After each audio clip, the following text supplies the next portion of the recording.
बड़ी बहस में आज चर्चा होगी 2024 लोकसभा चुनाव में योगी ऑन डिमांड। दरअसल लोकसभा चुनाव का बिगुल बजने के साथ ही सभी राजनीतिक दल अपने अपने स्टार प्रचारकों के साथ चुनावी मैदान में ताल ठोक रहे हैं। इस बार बीजेपी भी 400 से ज्यादा सीटों पर प्रचंड जीतने के लिए पूरी जोर आजमाइश कर रही है। एक तरफ जहां पर प्रधानमंत्री नरेंद्र मोदी एक के बाद एक अलग अलग राज्यों में बड़ी रैली और रोड शो कर रहे हैं, वहीं प्रदेश के मुख्यमंत्री योगी आदित्यनाथ भी पीएम मोदी के मिशन 400 के पार के टारगेट को पूरा करने के लिए धुआंधार प्रचार में जुटे हुए हैं। प्रदेश की 80 लोकसभा सीटों को बीजेपी के खाते में जोड़ने के लिए मुख्यमंत्री योगी आदित्यनाथ औसतन हर रोज 3 जिलों में दौरा कर रहे हैं। यही नहीं, प्रधानमंत्री नरेंद्र मोदी के बाद देश भर में बीजेपी उम्मीदवारों के लिए सीएम योगी आदित्यनाथ की खासी डिमांड है। सीएम योगी आदित्यनाथ अब तक यूपी की 24 सीटों पर बीजेपी प्रत्याशी के लिए प्रबुद्ध सम्मेलन, जनसभा और रोड शो कर चुके हैं। इसके अलावा राजस्थान के 3 बड़ी रैलियों और महाराष्ट्र की 3 बड़ी रैलियों को संबोधित कर चुके हैं। अब तक 30 से ज्यादा प्रत्याशियों के लिए सीएम योगी आदित्यनाथ ने कमान संभाली है। उनकी रैली या सभा में जबरदस्त भीड़ जुट रही है। यूपी समेत दूसरे राज्यों में भी मुख्यमंत्री योगी आदित्यनाथ जनसभा और रोड शो कराने की मांग कर रहे हैं। लोग उनको बुला रहे हैं, डिमांड है, जिसके लिए योगी आदित्यनाथ मध्य प्रदेश, गुजरात, कर्नाटक में भी चुनावी जनसभा करेंगे। इसके साथ ही तमिलनाडु, हिमाचल, उत्तराखंड, बिहार में भी चुनावी जनसभा करने की तैयारी है। देश भर के राज्य में सीएम योगी आदित्यनाथ की छवि एक फायर ब्रांड हिंदुत्ववादी नेता के रूप में रही है। सीएम योगी आदित्यनाथ अब पूरे देश में एक कुशल प्रशासक के रूप में पहचाने जाते हैं। उन्होंने सुशासन के लिए मॉडल को देश भर के सामने रखा है और देश के सबसे बड़े लोकसभा सीट वाले राज्य की बागडोर को बखूबी संभाला है। ब्रांड योगी का रूप ले चुका है। अब आज हम बड़ी बहस में योगी आदित्यनाथ की चर्चा करेंगे। योगी ऑन डिमांड पर किस तरीके से वो हैं, हमारे साथ एक खास पैनल जुड़ेगा, लेकिन उससे पहले ये रिपोर्ट देखिए। भारतीय जनता पार्टी ने अपना प्रचार अभियान तेज कर दिया है। प्रधानमंत्री नरेंद्र मोदी और मुख्यमंत्री योगी आदित्यनाथ दोनों चुनावी मैदान में उतर गए हैं। आलम यह है कि एक दिन में 3-3 रैलियां हो रही हैं। जिस तरीके से अब प्रधानमंत्री नरेंद्र मोदी के बाद मुख्यमंत्री योगी आदित्यनाथ की भी डिमांड बढ़ती जा रही है, तो कहा जा सकता है कि भारतीय जनता पार्टी धुआंधार बैटिंग कर रही है।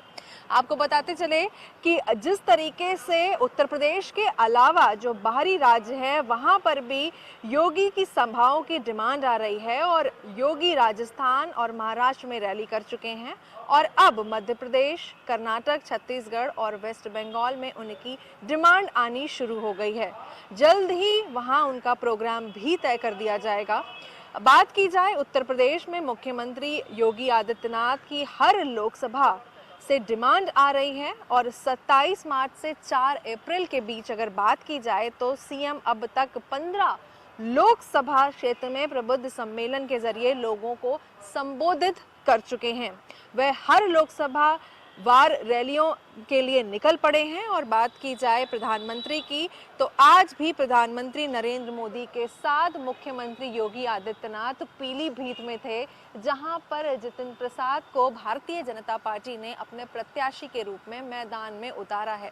तो जिस तरीके से भारतीय जनता पार्टी आगामी लोकसभा चुनाव के लिए धुआंधार बैटिंग कर रही है, रैलियां कर रही हैं, ऐसे में साफ दिख रहा है कि भारतीय जनता पार्टी की लोकसभा चुनाव को लेकर के तैयारी कितनी पुख्ता है। लखनऊ से वीडियो जर्नलिस्ट अरशद के साथ मैं निकिता सरीन, इंडिया न्यूज के लिए। तो ताबड़तोड़ प्रचार, टारगेट है 400 पार। तो मुख्यमंत्री योगी आदित्यनाथ ऑन डिमांड है। मुख्यमंत्री योगी आदित्यनाथ की लगातार डिमांड बढ़ी हुई है। उत्तर प्रदेश के अलावा अगर अन्य राज्यों की बात करें, मध्य प्रदेश, गुजरात, छत्तीसगढ़, यानी पूरे भारत की अगर बात कर ले तो मुख्यमंत्री योगी आदित्यनाथ की डिमांड है। अभी आपने देखा मुख्यमंत्री योगी आदित्यनाथ राजस्थान में प्रचार कर रहे थे, महाराष्ट्र में कर रहे थे, अन्य राज्यों में पहुंच रहे। उत्तर प्रदेश की अगर बात करें तो सबसे ज्यादा लोकसभा सीट उत्तर प्रदेश में है। उसके अलावा अगर बात किया जाए, लगातार मुख्यमंत्री योगी आदित्यनाथ की डिमांड बढ़ी हुई है। हमारे साथ मेहमान है, सबसे पहले परिचय, फिर इसके बाद चर्चा की शुरुआत। के विश्वदेव राय, वरिष्ठ पत्रकार, हमारे साथ हैं, बहुत बहुत स्वागत है। डॉक्टर राजीव शर्मा कुछ ही देर में हमारे साथ जुड़ जाएंगे। और के विश्वदेव राव जी, मेरा सवाल आपसे कि मुख्यमंत्री योगी आदित्यनाथ ऑन डिमांड, उनकी डिमांड सबसे ज्यादा है, वजह? सौरभ भाई, इसमें कई मुद्दे हैं। पहला मुद्दा तो मैं बता दूं, जब पहला यूपी का चुनाव हुआ था तो उस समय ये तय नहीं था किसको मुख्यमंत्री बनाया जाएगा। प्रधानमंत्री के नाम पे चुनाव लड़े थे। लेकिन जब जब से योगी आदित्यनाथ मुख्यमंत्री बने हैं तो उन्होंने उत्तर प्रदेश और पूरे देश भर में एक अपना योगी मॉडल लागू किया।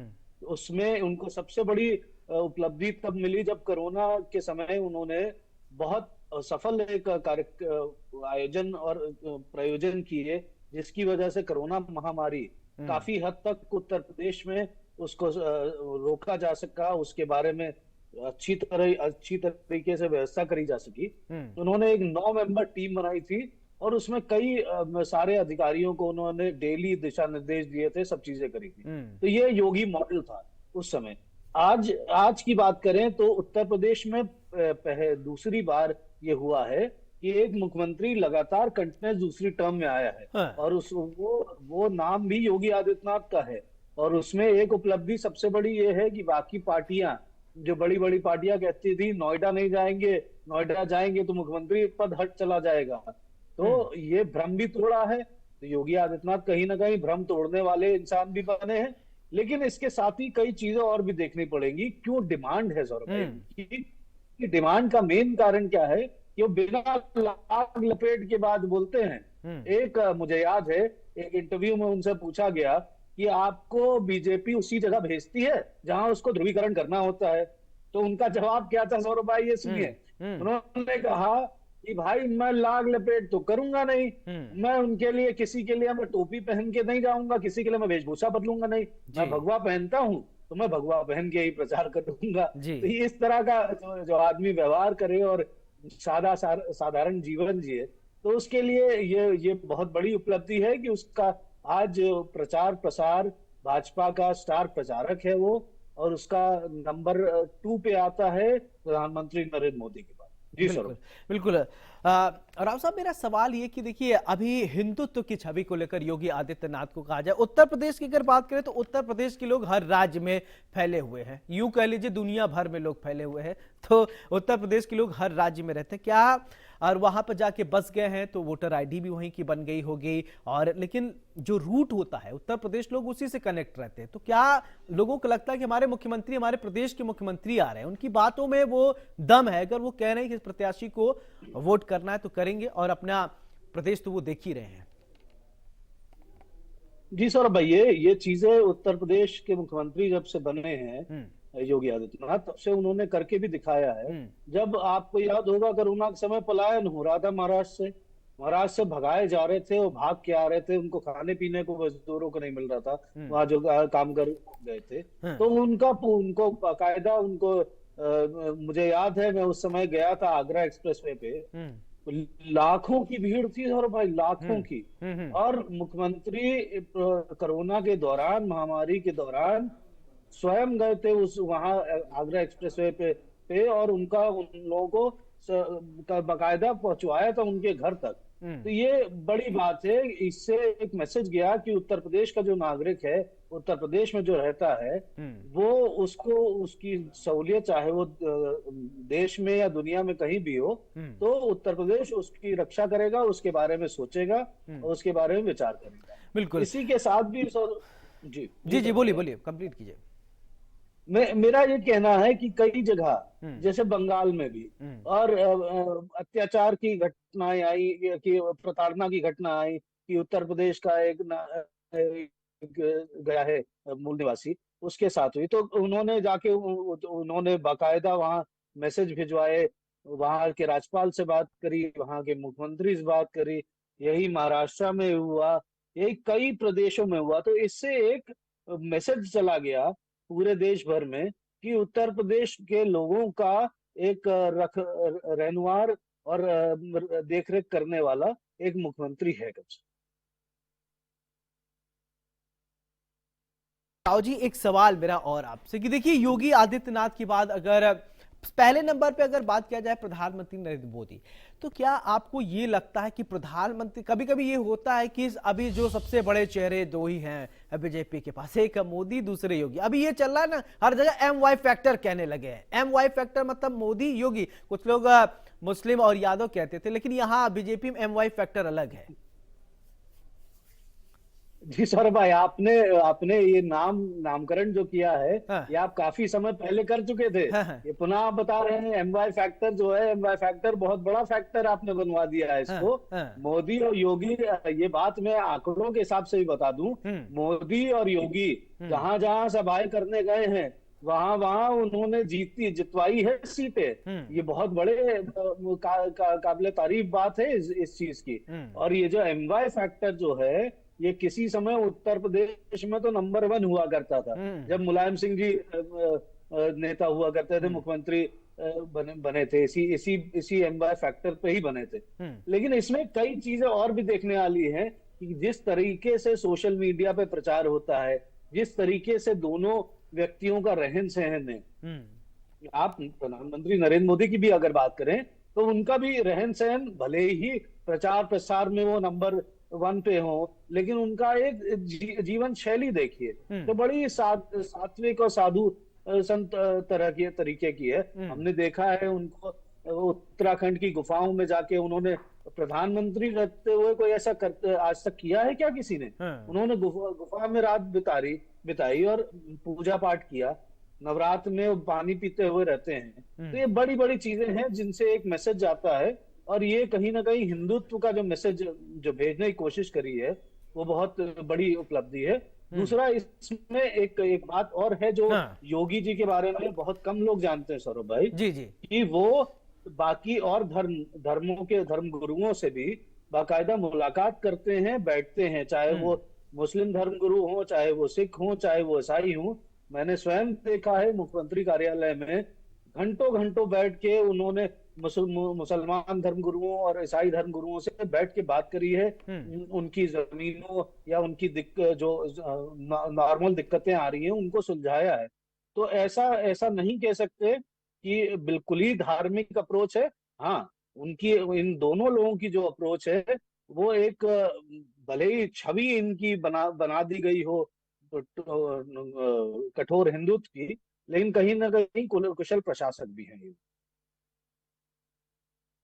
राजनीतिक विश्लेषक हैं राजीव जी। मेरा सवाल ये कि मुख्यमंत्री योगी आदित्यनाथ की डिमांड बहुत ज्यादा बढ़ रही है, क्या विश्लेषण है आपका? देखिए, इनके कुछ अपने मॉडल हैं जिनको सारे प्रदेश फॉलो करते हैं। केवल ऐसा नहीं है कि जो बीजेपी नीति बुलडोजर मॉडल की बात तो नहीं कर रहे हैं जी, बुलडोजर मॉडल भी है, इसके अलावा विकास का मॉडल भी है। आप ये देखें कि जो डिफेंस एक्सपो हुआ था झांसी में, तो वो आप देखिए कि पूरे उसको उन्होंने बुंदेलखंड को एक डिफेंस सेक्टर के रूप में, डिफेंस इंडस्ट्रियल सेक्टर के रूप में डेवलप कर दिया है। और इन्होंने, योगी जी ने यूपी में आने के बाद जो यहाँ विकास की धारा भाई है, वो उसका अनुसरण भी दूसरे लोग कर रहे हैं। एक बात कि आपने जो मॉडल की बात की, आपको याद होगा 3 बार जब नरेंद्र मोदी मुख्यमंत्री थे, उस समय गुजरात मॉडल की बड़ी बात हुई, फिर 2014 में उनको CM से उठाकर PM नाम पर प्रोजेक्ट कर दिया। क्या आपका उस तरफ तो नहीं कोई इशारा है?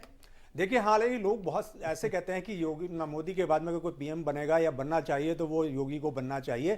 ये लोगों की राय हो सकती है, लेकिन मेरा जो विश्लेषण है थोड़ा सा अलग हट करके है। योगी जी के साथ में केवल राजनीतिक परिदृश्य नहीं है, उनके पीछे जो है एक सांस्कृतिक और धार्मिक परिदृश्य भी है। और इसका बहुत बड़ा असर है। आप अगर पूर्वोत्तर के राज्यों में जाएं, जिनकी सीमा नेपाल से लगती है, उन राज्यों में जाएं, तो वहां पर बहुत बड़ी फॉलोइंग है योगी जी की। दूसरी चीज यह है कि एक समय था जब बाला साहब ठाकरे को हिंदू हृदय सम्राट कहा जाता था। अब योगी को हिंदू हृदय सम्राट कहा जाता है, और केवल उत्तर प्रदेश नहीं, उत्तर प्रदेश, हरियाणा, पंजाब, इसके अलावा महाराष्ट्र, राजस्थान, गुजरात, मध्य प्रदेश, छत्तीसगढ़, ये वो सारे इलाके हैं जहां पर केवल इतना ही नहीं, साउथ में भी योगी की इसलिए बहुत ज्यादा डिमांड है क्योंकि वो राजनीतिक नेता होने के साथ साथ एक बड़े हिंदू संप्रदाय के भी पदाधिकारी हैं, महंत हैं। और आपको मालूम है कि जो गोरखनाथ पीठ का जो महंत होता है वो नेपाल के राज परिवार का राजगुरु होता है। तो इसका फायदा भी योगी जी को मिल रहा है। दूसरी चीज यह है कि पशुपतिनाथ मंदिर में जो पुजारी होते हैं वो साउथ के होते हैं।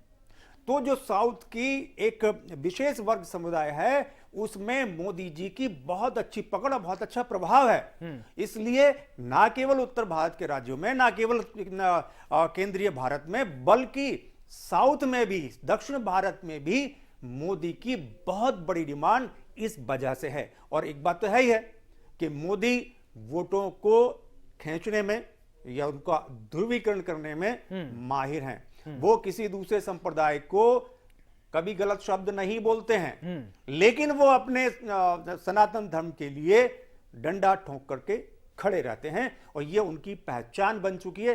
तीसरी बहुत बड़ी बात ये कि उनके आने के बाद उत्तर प्रदेश में एक भी सांप्रदायिक दंगा नहीं हुआ है।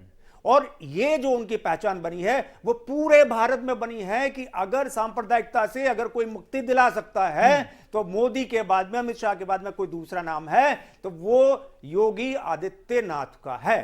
तो ये जो पढ़ा लिखा तबका है वो जानता है कि अगर योगी हमारे पास। राजीव जी, मेरा सवाल ये कि चुनाव में असर पड़ेगा 400 पार में जो है योगी की कितनी महत्वपूर्ण भूमिका रहने वाली वो समझाइए। देखिए इसका विश्लेषण हम पुराने चुनावों से कर सकते हैं। 2018 के चुनाव देख लें या 2019 का 2018 के विधानसभा चुनाव देख लें, 2019 के लोकसभा चुनाव देख लें, जितने जगहों पर योगी गए हैं उसमें उन जो प्रत्याशी हैं उनकी जीतने की संख्या बहुत ज्यादा रही है। लगभग 80% से ज्यादा सीटें जीत के आई हैं। इसलिए भी प्रत्याशी चाहते हैं कि योगी जी आए और उनको जिनकी जीत में सहायक बने। राव साहब, एक बार बड़ा यूपी में एक गाना ट्रेंड हुआ कि यूपी में काबा काबा, तो एक बार सदन में योगी आदित्यनाथ ने खुद कहा था कि यूपी में बाबा बा तो किस बात की चिंता है, यानी बाबा ने कह दिया कि मैं हूं, डोंट वरी। ये बिल्कुल सही बात है सौरभ भाई। आपको एक बयान और मैं याद दिला दूं। राकेश टिकैत जो किसानों के नेता हैं वो बोले मैं लखनऊ आऊंगा। तो योगी ने क्या कहा था? योगी ने कहा आइए स्वागत करेंगे आपका। वो आए, शांतिपूर्ण ढंग से चले गए, यहाँ विरोध प्रदर्शन नहीं हुआ। योगी का मॉडल इस मामले में बहुत प्रभावी है। योगी के बारे में कई, देखिए जैसे राजीव भाई ने एक बात बहुत सही कही, नाथ संप्रदाय का जो अध्यक्ष होता है, पीठाधीश्वर होता है, उसका खुद में इतना महिमा मंडन होता है, वो खुद इतना प्रभावशाली होता है कि उसका देश की बात छोड़ दीजिए, दुनिया में कई ऐसी जगह है जहां नाथ संप्रदाय के मंदिर हैं, मठ हैं, जहां से लोग आते हैं गोरक्षपीठ दर्शन करने। इसके अलावा सौरभ भाई एक चीज और गौर करनी पड़ेगी, जहां जहां जिन जिन सीटों पे प्रचार हो रहा है, ये बात सही है कि किसी तरफ की अच्छाई होती है तो किसी तरफ की बुराई भी होती है। योगी के बढ़ते प्रभाव से कई उनके पार्टी के अंदर भी विरोधी भी हो गए हैं, ऐसा नहीं है, लेकिन उसके बावजूद उन सब विरोध और चीजों को दरकिनार करते हुए योगी अपने एक ब्रांड बनाने में बहुत सफल हो चुके हैं। सनातनी हिंदू जितना है वो हमेशा से उनको अपना नेता मानता आया है, अपना लीडर मानता आया है और उनकी तरफ आगे आगे देखता है इस विषय। राजीव जी, कुछ लोग बुलडोजर मॉडल पर सवाल भी उठाते हैं कि सवाल इसलिए कि बुलडोजर कार्रवाई बड़ी तेज हो जाती है। क्या आप मानते हैं जो लोग सवाल उठाते हैं उनके लिए कोई आपके पास जवाब है कि भाई बहुत तेज काम कर देते हैं, जुडिशरी सिस्टम नहीं है हमारे यहाँ, क्या कानून व्यवस्था नहीं है, क्या लॉ एंड ऑर्डर नहीं है, क्या तमाम तरीके के सवाल आप भी देखते होंगे, सुनते होंगे, जो कि सोशल मीडिया पे भी तैरते रहते हैं और राजनेता तो उठाते ही हैं। देखिए मेरा मानना है षठे शाठ्यम समाचारित। और दूसरी चीज ये है कि बुलडोजर अगर बाबा ने चलाया तो उसके पीछे कारण थे, और अगर दूसरे लोगों ने उसका फॉलो किया है तो उसके पीछे भी कारण है। ऐसा नहीं है कि अगर एक कोई कानून मतलब एक कोई परंपरा योगी जी ने चला दी तो उसको सारे लोग फॉलो ही करेंगे। लेकिन आप ये देखें, ये योगी थे पहली बार जिन्होंने सार्वजनिक संपत्तियों को नुकसान पहुंचाने वालों से उसकी भरपाई की। यह मामला सुप्रीम कोर्ट तक गया और जब उस पर रोक लगाने की कोशिश की तो योगी ने एक कानून बना दिया। योगी केवल महंत नहीं, योगी केवल चीफ मिनिस्टर नहीं है, वो लॉ मेकर भी हैं। इसलिए लोग जानते हैं कि उनके अंदर एक इच्छा शक्ति है। जो समाज में फैली हुई कुरीतियां हैं, जो बुराइयां हैं, उनसे लड़ने की उनके अंदर क्षमता है। उनके पास जो थिंक टैंक है या जो उन्होंने थिंक टैंक बनाया है, उन्हें ऐसी राय मशवरे मिलते हैं जिनसे वो बुराइयों के खिलाफ एक सख्त कदम लेने के लिए हमेशा तत्पर रहते हैं। और वो ये हमें कभी ये नहीं डरते कि अगर मामला सुप्रीम कोर्ट पहुंच जाएगा तो क्या होगा। अरे भाई, सुप्रीम कोर्ट में, हाई कोर्ट में वही कानून चलता है जो विधानसभा में और लोकसभा में, संसद में बनाए जाते हैं। तो लोग समझ चुके हैं कि एक दृढ़ इच्छा शक्ति वाला भी कोई नेता मोदी के बाद में इस देश में है तो वो योगी है जी। और आम आदमी जब ये देखता है कि हमारे नेता में, हमारे मुख्यमंत्री में या फला प्रदेश के मुख्यमंत्री में इतनी इच्छा शक्ति है तो वो उसको पसंद करता है, उसकी जो बातें कहती है उसको वो सुनता है और उसके अनुसार बिल्कुल चलता है आगे। चलिए राजीव जी, बहुत बहुत शुक्रिया। के विश्वदेव राव जी, आपका भी बहुत बहुत शुक्रिया। तो मुख्यमंत्री योगी आदित्यनाथ ऑन डिमांड इसलिए अभी एक गायक ने गाना भी गाया था, यूपी में बाबा है, यूपी में बाबा। और ये बाबा इस समय उत्तर प्रदेश के अलावा भी बहुत ज्यादा जो है वो पूरे देश भर में इनका डिमांड है। 80 लोकसभा सीट जिताने की इनकी जिम्मेदारी है। इसके अलावा 400 पार तीसरी बार मोदी सरकार में योगी आदित्यनाथ की महती भूमिका रहने वाली है।